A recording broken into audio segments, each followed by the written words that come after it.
A boy who vanishes in the dead of night. I can't even imagine how traumatic it was for my friend who was observing me on my hands and knees, digging for my son's remains. A multitude of conflicting clues. Has he come to harm? Has he chosen to disappear? You could theorise that it would be a good way to ensure that no one could trace you if you wanted to run away. A boy with secrets, never fully revealed until now. He was sort of laughing in a really high-pitched way. It scared me. It really scared me. Because I didn't know who that person was. A shift from drug using to dealing. Luke was undercutting people and stepping on people's toes, and it wasn't very well appreciated by the other people. A boy who may have stepped too close to a dangerous world. There's been many kidnappings that end up in murders. He's more than likely been killed. A son and a brother gone. No contact, no body, no end to the torment. I'm sorry. 13 years without an answer. Is Luke Durbin missing or murdered?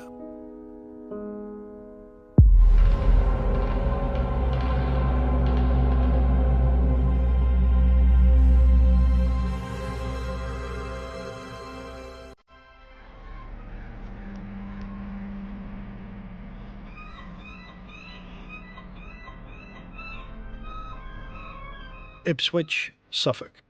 In May 2006, the month 19-year-old Luke Durbin disappears. This town is about to change. John Brocklebank is a former senior investigating officer with Suffolk Police. In 2006, this area would have been very different. All derelict buildings, factory units, dockside premises. The plans have just been submitted to create what you see now, which is a sort of glitzy bars, hotels, and the university buildings, flats. The town was very much on the up. But we as a police saw a darker side of the town. Drug dealers from big cities are sending runners and supplies via train to Ipswich, in what later becomes known as county lines. Tasha Wright, then a drug user and sex worker in the town, witnesses their ruthlessness firsthand. My family, what I've experienced, we've been held hostage, battered, I've had my gun to my head. It's very dangerous and scary. Loads of stuff was going on in this town at the time. This is the year Steve Wright murders 5 drug-addicted prostitutes on the streets of Ipswich. You're lucky if you do come back alive. Certainly, this would have been a dangerous place for a young man to go off the radar in the middle of the night.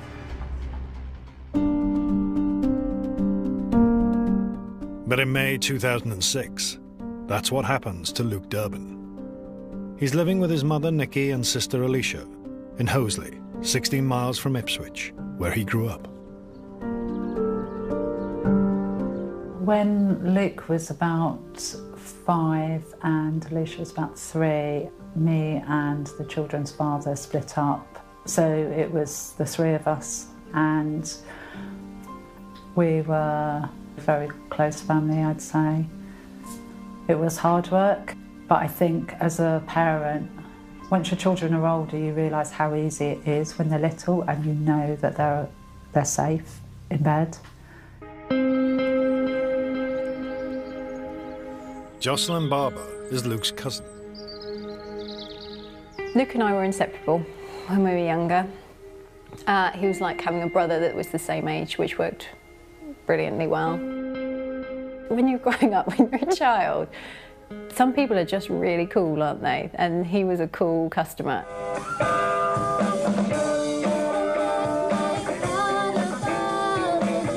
Luke loved music and was in a band with his sister Alicia. I think he infected people with how much he liked music. He would sometimes lead me astray, so he would always push me to climb a tree higher or go down the rabbit hole that we shouldn't be going down. Friends like Graham Lloyd, who knew him from school, remember his charisma. He was a jack of the lads, definitely. He was the one that sort of glued the whole of us together. If you had a party, he was definitely going to be the centre of it. Alex Farrow also knew Luke from school. They started training as chefs together. This restaurant used to be called the Captain's Table, where myself and Luke worked for a good number of months. Luke started an apprenticeship here. But in 2006, everything changes. At 5:30 on Thursday the 11th of May, Luke arrives on his motorbike at Alex's mother's house in Woodbridge, near Ipswich. We're just outside my mum's house, the back of my mum's house, where Luke used to park his motorbike just up there. And then instead of going round onto New Street, he'd climb all the way through this and over the back wall, through the garden and go through the back door, which would sometimes catch my mother by surprise. That evening, Luke, Alex and another friend, Zach, head to Ipswich for a night out. But they get separated, and Luke doesn't return to Alex's house as planned. Friday morning, Luke still hadn't come back, and I wasn't necessarily concerned about that. And it certainly wasn't abnormal for Luke to not come back on the night, or even the next morning. But that's not the story he gives Luke's mum, Nikki. Fairly standard, I think, for a friend to cover for a friend. Spoke to Nikki, didn't want her to worry, so I covered for Luke and said that Luke had stayed at mine. But at no point did any alarm bells start ringing, having spoken to Alex. Nikki, unawares Luke is missing, goes to spend Friday night at a friend's house. And that evening, for the second night, no one sees Luke. Saturday morning, myself and Zach, we were talking about how we were actually concerned that Luke hadn't come back. Alex now tells Luke's sister, Alicia, he's worried. And she breaks the news to her mum. I remember her saying, "Mum, I think something may have happened to Luke." Alex said he didn't go back to his, and his motorbike was still where Luke had left it. I remember feeling like a panic. I knew there was something wrong, but I didn't quite know. I had no idea to the extent of how wrong things were.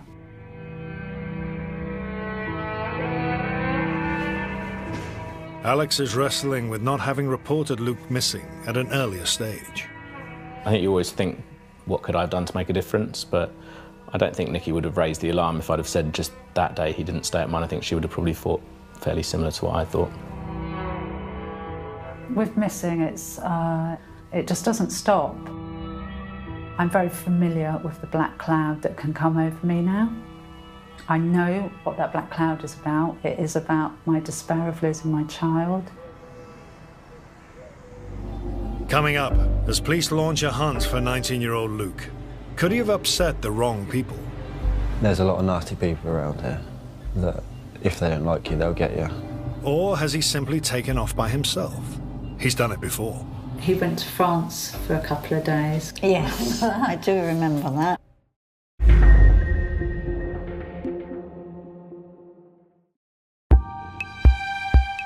Well, and his cycle proficiency. So I think this is, 92.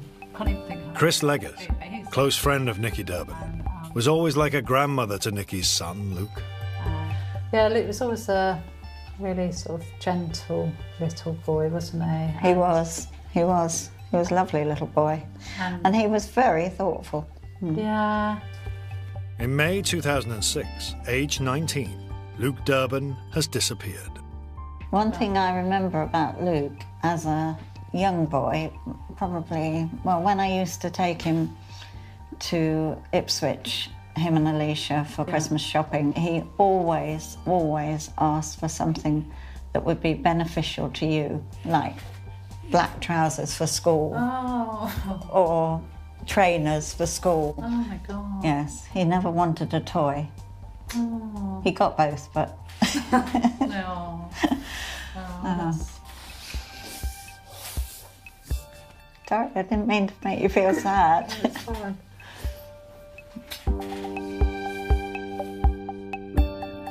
Luke is last seen during a Thursday night out in Ipswich. Nicky only learns he's missing on the following Saturday. In my head, Luke was at work. I knew he had to go to work on the Saturday. My first reaction was to call his workplace.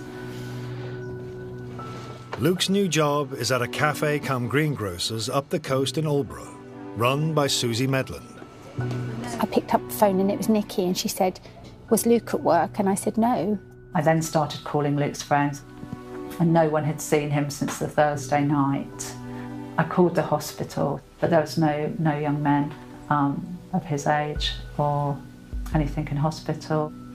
I remember just thinking that there is nothing left now but to call the police and report him missing, and that's what I did. Ian Addison, then a detective inspector who worked on the Soham murders, takes on the inquiry. When a person is reported missing, thankfully usually they do turn up within a short amount of time. However, you have to approach it from the viewpoint that one day it may become a murder inquiry. Luke always let me know where he was, so him going missing was completely out of character. The most important thing is it's this out of character. When you hear that phrase, you really are, your senses are drawn to, well, why is it out of character? Why is it that this person has gone missing? Could Luke have simply gone off by himself? He's done it before, aged 18. He went to France for a couple of days. Yes, I do remember that. And I think... Yes. He was back so quick we hadn't realised he'd gone. No, and he'd left me a letter telling me that he was going to find himself. But there's a big difference to last time he vanished. He phoned home every day. Yeah. He was like speaking to Alicia, and then he said, "Oh, can I speak to Mum?" He said, "Can I come home?" I said, "Of course you can." This time, there's no phone call. He hadn't been in touch with his mum, he hadn't been in touch with his sister, he hadn't been in touch with, sort of his close friends. Police need to build a detailed picture of Luke's life at the time he went missing, and one word crops up repeatedly: drugs. It's a shock to Nicky, who till now has never spoken about her son and drugs. I was aware that Luke smoked cannabis. And when Luke first went missing, there was a lot of rumours and information about Luke being involved in drugs on a much bigger scale. It turns out Luke has used drugs since his mid-teens. Rob Turner is his friend from school. He was always a smart lad, but he was stoned most of the time at school. He just wanted to have a good time most of the time, see his mates, have a beer, have a joint, and just chill out. And him and his friends used to get stoned in a caravan down the end of his garden, which I don't think that Nicky really knew exactly what was going on down there. I think she was giving him his space as a teenage boy. But as we got a little bit older, it seemed to get worse. Police learn that age 16, Luke switched from just using to dealing. He always used to help his friends out with weed and stuff if he had it. So if you got like an eighth of weed off him, he'd say, just sort me out when you can, and he'd never be in a mad rush to get the money off you. He'd moved into the role of a dealer between friends, and then just before he disappeared, that dealing became more and more prevalent, to the point where he dealt most days. Graham Lloyd became Luke's driver on trips to buy and sell drugs. I began driving around with Luke basically when we started smoking, and then he started getting a little bit into the coke and stuff like that, and then we'd go and get stoned, and then I would drive him to go and get it. He'd go back to mine and he would knock a few deals up. Just felt like as if you were going to pick up your groceries. It just felt like a normal daily drive. I could see that things were changing with Luke. I will never forget when I got on the bus to go into Woodbridge, and he got on, and it wasn't Luke. He was so high it wasn't him. He was sort of laughing in a really high-pitched way at something that I had no idea what was going on. It scared me. It really scared me because I didn't know who that person was. Luke dropped out of a college course and flopped about at home. I don't know if he was suffering from depression. I don't know. I really don't know what was happening to him. I was just so frustrated that I felt like he was wasting his time. Yeah, just wasting his life, you know. Mm. But in early 2006, he appeared to turn a corner. Finally, he got the job in Aldborough with Susie. As soon as I offered him the job, he was bouncing around, you know, clearly overjoyed. The Aldborough job was the turning point, really, wasn't it? Totally. He loved that. Yeah, he really did. On the surface, he's on the up. But Susie sees signs he's under stress. Luke was very changeable. One day he'd be very effervescent and happy and upbeat and full of it and bubbly, and another day he'd be low and jumpy and maybe a bit afraid of his shadow. The problem for Luke is there are many rival drug dealers in Ipswich and the surrounding villages. Ipswich, it was quite a drug-fested, drug-fuelled place back then.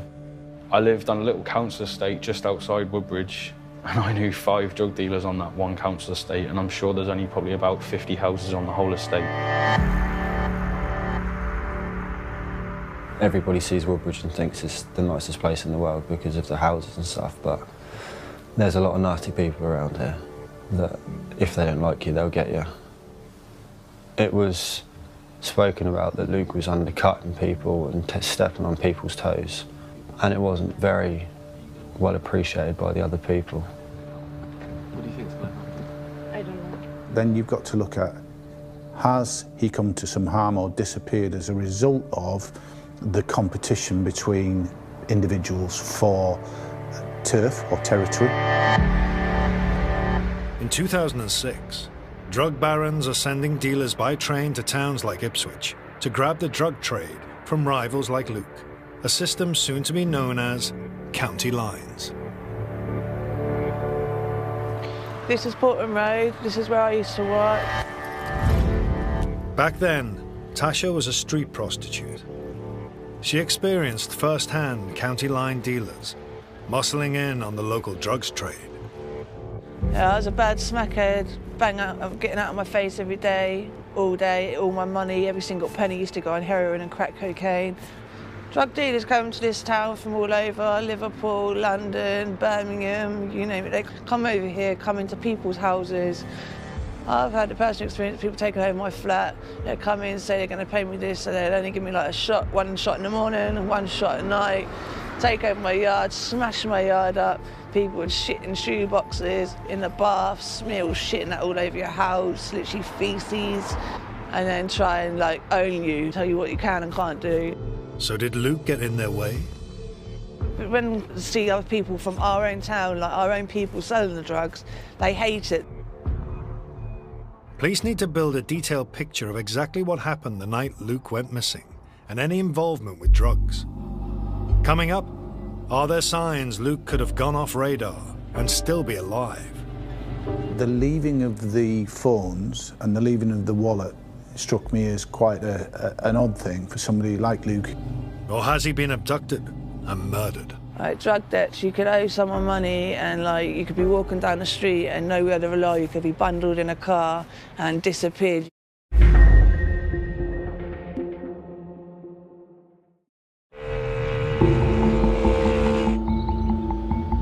Thursday, 11th of May 2006. 19-year-old Luke Durbin travels to his workplace in Aldborough, up the coast from Ipswich. Susie Medland owns the fruit shop. He was incredibly excited to be at work. I will. He was full of beans. He was bubbly and excited, and he was really looking forward to going out with his friends, and they had a big night planned. His friend, Alex Farrow, at the time working with Gordon Ramsay in London, travelled back to Ipswich for the night out. Luke seemed in a very good place. He seemed very happy. certainly he was very happy that I was coming back and we were going to spend the night out together. Alex calls by the shop and they visit the beach. At 5 p.m, Luke leaves work, leaving behind £200. He left all of his wages and he had intended to take them with him, and I think he was so excited to go that he just forgot them. He left it in the tin. First, Luke goes home. His mum, Nikki, finds him with his sister, Alicia, in the garden. Both the kids were laughing lots. It was just like, if you can capture a lovely, happy family moment, that would have been it for me, you know. He went to go and, you know, did all the usual, have a lovely night, love you, all the usual stuff we'd say. And then I just remember saying to him, don't drink and drive. And I had no idea of the horrors that were going to unfold, and it certainly wasn't about Luke drink driving.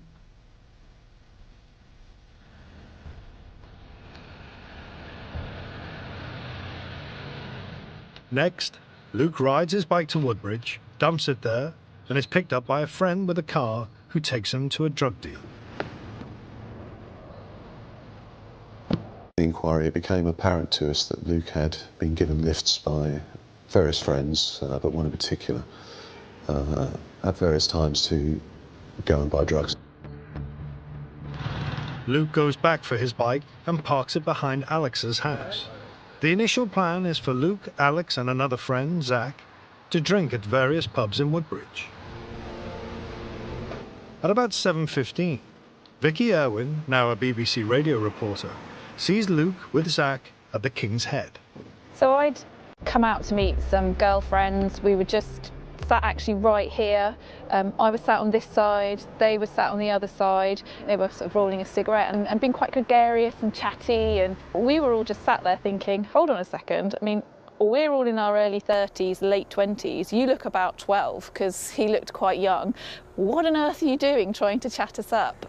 And then I remember very distinctly that there was a phone call. In that conversation, he was talking about drugs. We decided we'd get a bag of coke in. Luke got a lift from a friend, was maybe gone for half an hour or so and then came back.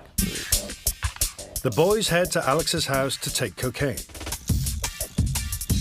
Then come up with a new plan, to go clubbing in Ipswich. Luke calls Graham Lloyd, asking him to drive them there.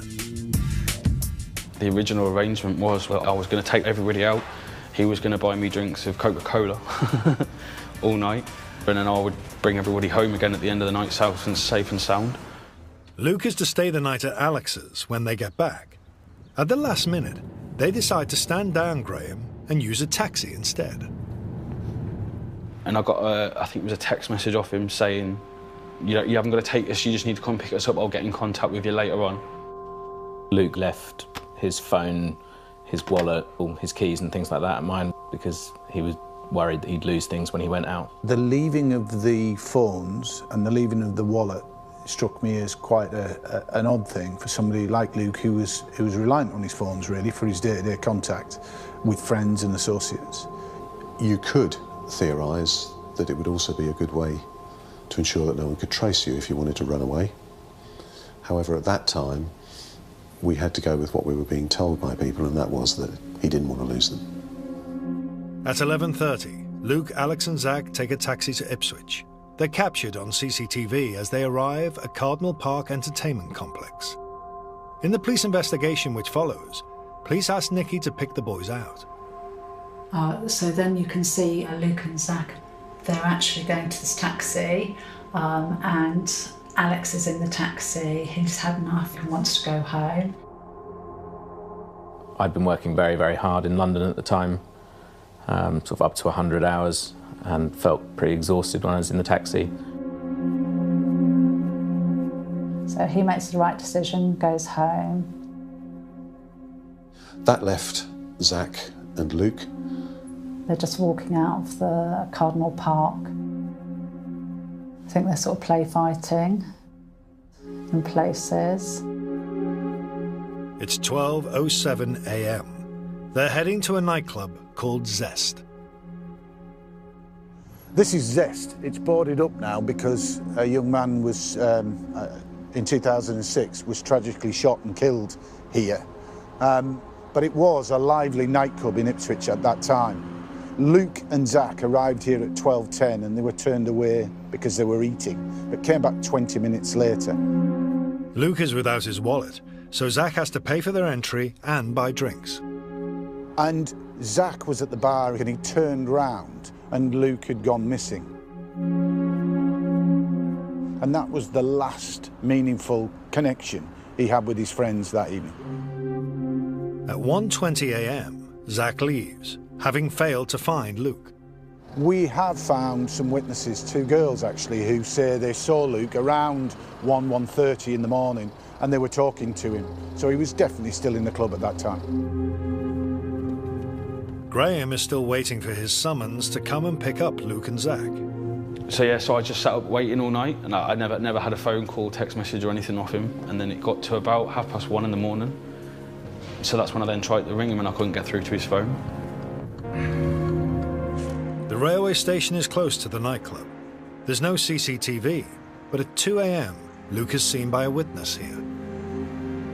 Luke is found on the platform by a member of staff trying to get a train back to Woodbridge. The member of staff spoke to him and said, look, I'm sorry, there is no train until later on in the morning. I'm going to have to ask you to leave. And escorted Luke out through a gap in the railings that was there at the time, out onto Ranelagh Road. However, a few minutes later, Luke is back on the platform and is again approached by the same member of staff. So again, he was escorted from the railway station, and the last the member of staff saw, he walked out onto Ranelagh Road. 3:10 a.m.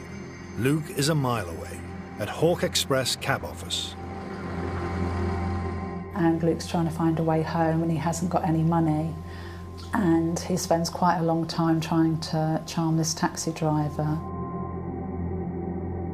So he's clearly trying to get back, but it's declined.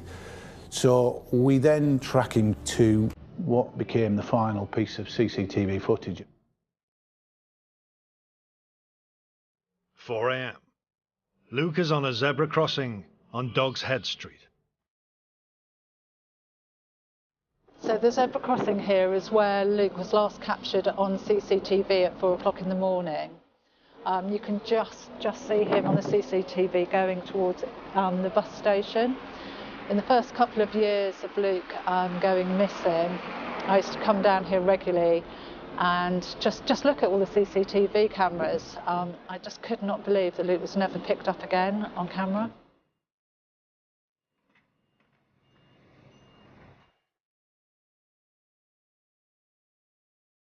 And, you know, it's very clear from that he's actually walking into the bus station.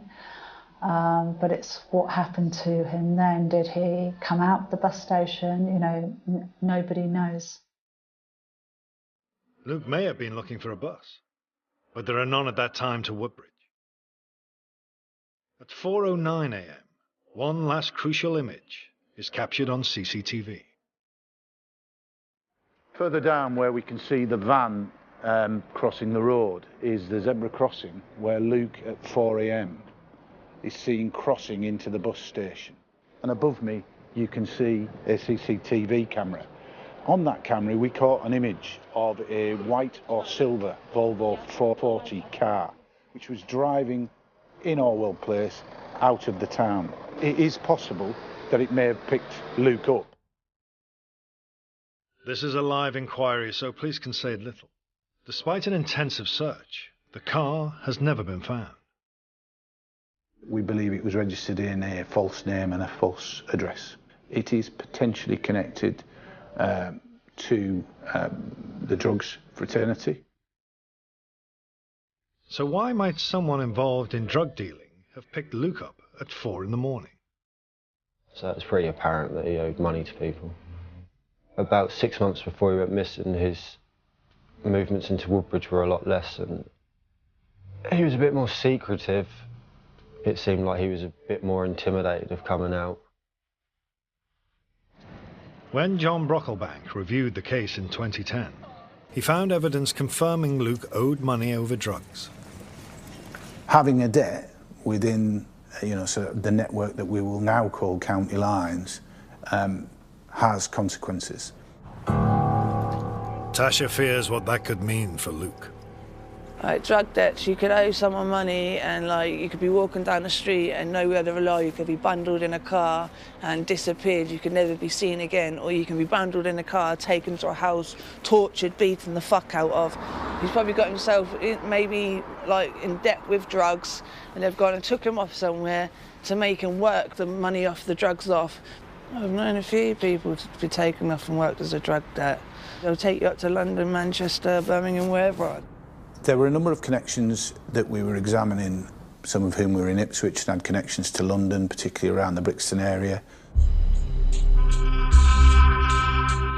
Take the left, cabby.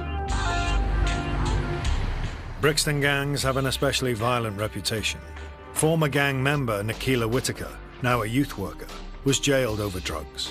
She's taking us on a tour of her home territory. Yeah, we used to call this part of Brixton Baghdad. You kind of got to have your gun with you at all times. The Brixton scene in 2006, drug selling was crazy. So I was a part of a county lines operation. I was very much involved in kidnapping people and making people feel the repercussions of things in the light of understanding that some people are not people to be messed around with. So if a local dealer from Brixton's coming in to take over the town, the local dealer within that town, if they haven't got no clout, then basically that person's getting taken off of the radar. It could be anything from being kidnapped, it could be anything from ending up selling for that gang. There's been many kidnappings that end up in murders. Coming up, as police investigate possible murder, there are multiple claims Luke has been spotted in London. The lad pulled his baseball cap down over his head and ran off, as if trying to hide or get away. And the possibility Luke has been killed takes its toll on Nikki. I just started digging the ground with my hands, thinking, because it just didn't look flat. And I think I was verging a fine line of sanity and insanity at that point.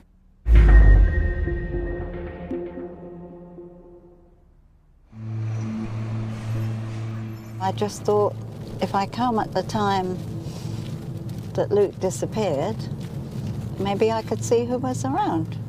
Nikki Durbin and Chris Leggett are retracing an early morning journey around Ipswich, first made by Chris in 2006. Yeah, it was an amazing but probably quite dangerous thing that you did, coming out on your own. A so-called anniversary check. Same time, 4 a.m, same day of the week as Nikki's son Luke vanished. A check Nikki believes police didn't make. When Chris first told me that she had gone into Ipswich herself, I was so cross, not at her, but at the police for not doing their job properly. Relations between Nikki and the original investigators have been strained. But Ian Addison, who led the early inquiry, disputes her claim. Pedestrians were accounted for and spoken to. We traced people who'd been using cash points in the area at the time, and they were spoken to. Anniversary checks were carried out in the areas of where we knew Luke had been.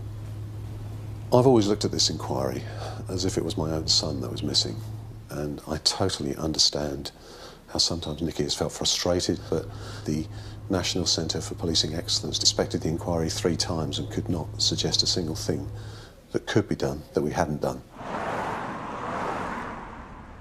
With no clear leads, police cast their net wide. They searched local roads in case Luke tried to walk home.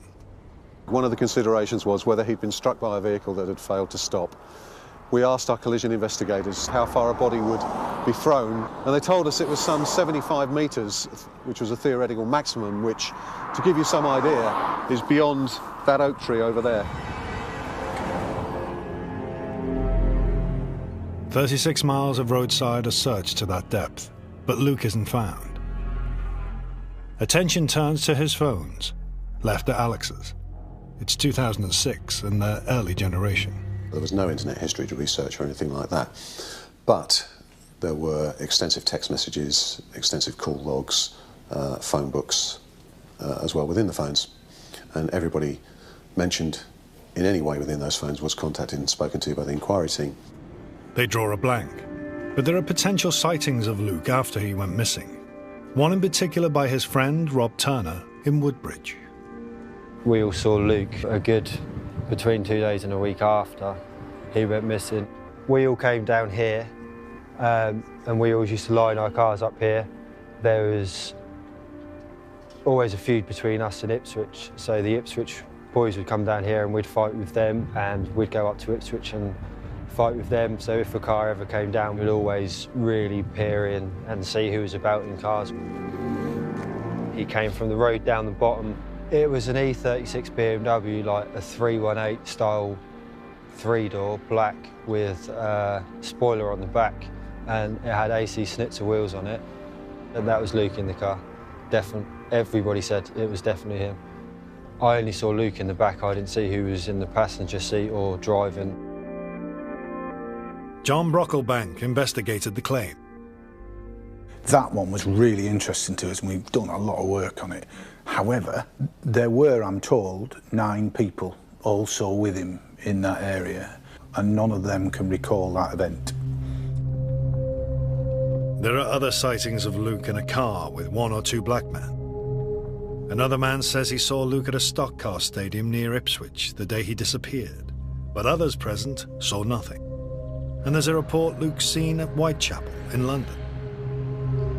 And myself and the inquiry team travelled down there and spent a couple of days walking around talking to homeless people, street drinkers, drug users living on the streets. But frustratingly, we weren't able to confirm one way or the other who the person was. 10 months after the disappearance, a girl who knew Luke from school says she's seen him outside the Woodbridge Theatre in London. The actions of the lad that was seen outside the Woodbridge Theatre suggested that he didn't want to be found for some reason. He pulled his baseball cap down over his head and ran off, as if trying to hide or get away. There wasn't anything to corroborate that sighting, but it was of interest to me because of the connection to London, Brixton in particular, and to the drug dealers that may have been holding Luke against his will. No sightings check out, but a further link to Brixton emerges. Luke's name and date of birth were used in a fraudulent application for credit. 2 people who live in Brixton. Those people were arrested. We were unable to prove any link to Luke's disappearance, but we found the use of his name to be obviously quite significant. Tasha, at the time heavily involved in drugs, believes there's no hope Luke could still be in Brixton. It's been 13 years. Well, if he had been taken to Brixton, he would have been back by now, wouldn't he? He's more than likely been killed. Sorry to say, but as much as it hurts, you know what I mean, he probably has. In Suffolk, the Fresh inquiry is focused on people connected to the drug trade locally and with links to London. At last, a potential breakthrough. In June of 2012, we arrested 2 people in connection with the disappearance of Luke, and actually in connection with the murder of Luke. Again, because this is a live inquiry, John Brocklebank is guarded in the details he can reveal. We searched a number of addresses and we sealed off a number of areas both in Ipswich, Woodbridge and elsewhere. A garden is dug up. We brought in specialist search teams. We also brought in police dogs who were specially trained in sniffing out human remains. I was so angry that someone could have, you know, murdered my child and they were lying in this garden, and it was just... It turned out that what the dogs had picked up, it was an old fish pond, and they believed it was the smell of dead fish. The people arrested are released without charge. In 2014, police search woodland in Ufford near Ipswich, where a bone has been found, thought to be human. Sent to America, it turns out to be a deer bone. The stress on Nikki is taking its toll. I can remember stopping my car and I started thinking that Luke was in some ground, and I can remember I was with a friend and I just started digging the ground with my hands, thinking, because it just didn't look flat.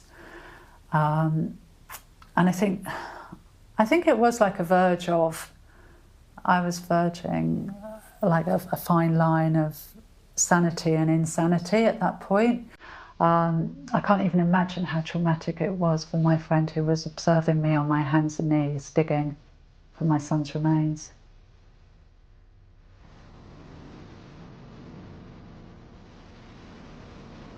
There is one more possibility. Research indicates many young men who go missing in a town centre suffer the same fate. Statistically, 75% of them end up in water, so clearly the waterfront area of Ipswich was of a major interest to us. Police search river and docks. In theory, Luke could have been swept down the estuary across the North Sea. Nikki regularly walks through Ipswich Marina on her way to work.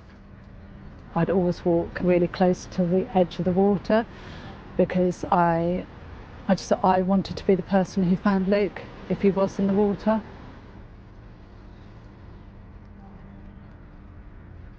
Luke's DNA was sent via Interpol to the European database, where periodically we had it checked against any unidentified bodies that were found on that side of the North Sea, in particular Holland.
Oh, darling.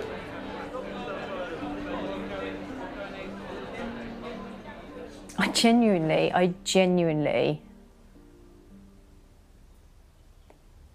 until very recently, thought Luke was still alive. I thought, oh, maybe he's gone away, and because he needed to deal with what he's done. But it's been such a long time now. That hope is disintegrating. My personal belief is he's still alive. He's out there somewhere. Just doesn't want to be found because he's scared if he is found, then something might happen to him. Well, I know he's not the kind of person that would purposely go missing and not speak to his mum because he loved his mum. So if he is missing, I don't think it's by his own doing. Hopefully it would be an accident. Without a body, without a scene, we cannot rule out any option as to what's happened to Luke Durbin. But the most likely, in my view, is that he's being unlawfully killed.